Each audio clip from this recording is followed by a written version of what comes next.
It's a great loss that the Catholic Pope 2 hours ago passed away to be in heaven. My relationship was with him not as close as Pope John Paul.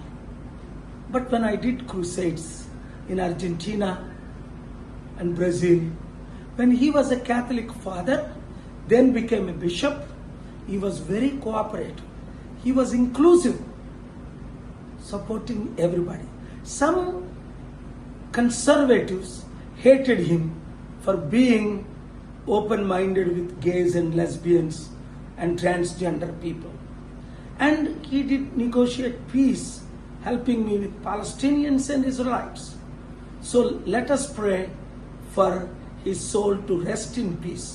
And the Catholic 120 cardinals will elect the best pope next, like Pope John Paul. ఈ రోజు Catholic Pope గారు, father of Catholics, అలాగే అనేక మంది హిందువులు, ముస్లింలు, యూదులు ఆయన ఎంతో రెస్పెక్ట్ ఇచ్చేవారు.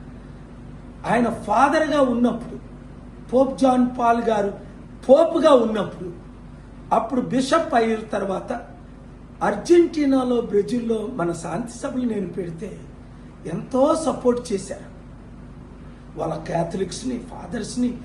కార్డినల్ సిన్ ఫిలిప్పీన్స్లో ఎలాగో ఆయన చనిపోయారు, పోప్ జాన్ గారు చనిపోయారు, కార్డినల్ లెట్సింగర్ చనిపోయారు, ఈయన చనిపోయారు.